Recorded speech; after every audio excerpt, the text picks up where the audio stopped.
Hello students, this is another video on shading, and these are my materials, just pencils and an eraser pen.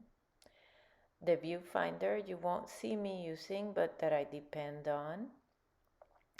And this is how I started drawing, with that line of symmetry to help me draw man-made objects such as a kettle.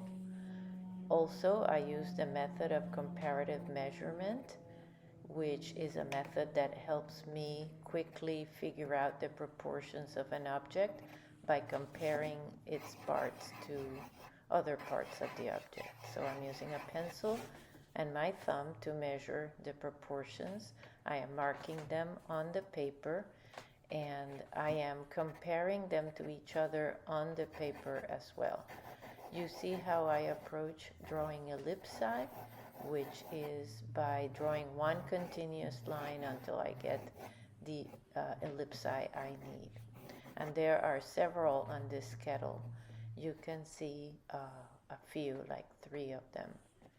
So I'm also using these lines and looking at the height of the parts in the kettle, comparing them to each other and looking at the negative space, for example, between the spout and the kettle and the handle. There is space between the handle and the kettle that I'm looking at and measuring. You will see a drawing I made with pen so you could clearly see the results of all this measurement and using a symmetry line. So now we're on a second stage of the drawing where I am going to go and systematically mark all the darks that I see, starting with the parts of the kettle and also going to the background. And so I am being a little bit more careful here. By the way, it's best to start with an HB pencil for the symmetry line and all the measurements, but as soon as you finish that stage, then I usually grab a softer pencil. I start thinking in terms of 3 broad values: gray, white, and black, and then I mark those broad value areas. Only after that is when I start looking at the nuances, the differences within each value area. For example, the inside of the kettle, I am being careful to keep those relationships I'm seeing, and I'm not making those reflections in the kettle so striking that they take away from the overall look of the kettle. From time to time, I also look at the background and make sure the value matches what I'm seeing, because it's that foreground, the gray foreground and the black background, which help me determine the values inside the kettle and of the pomegranate. So here I am paying attention to those reflections and also the values inside the handle.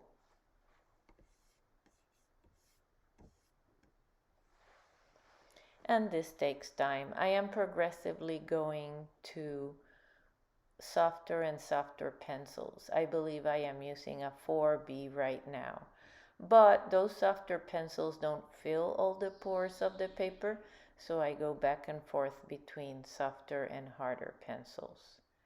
Those gloves I'm using can help me prevent the paper from getting smeared.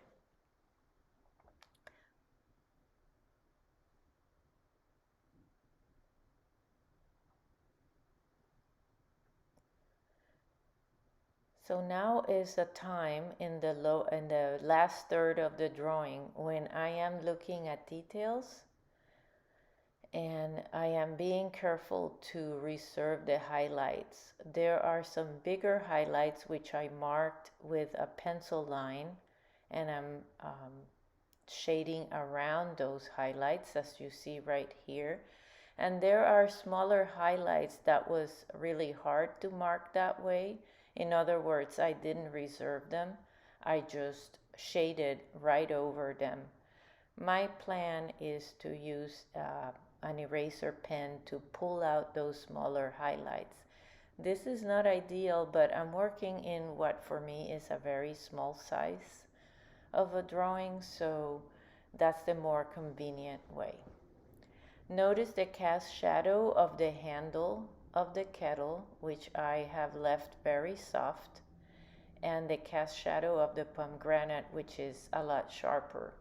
But still, those edges are not super sharp. I have been careful to maintain the lost and found edges I see. My approach is to keep all edges soft until I determine that an area needs attention from the viewer, and that's the area where I might make the edges sharper so that the viewer's gaze goes straight there. Well, this is the end of this drawing. I hope you've enjoyed this, and here's the final result. Thanks for watching.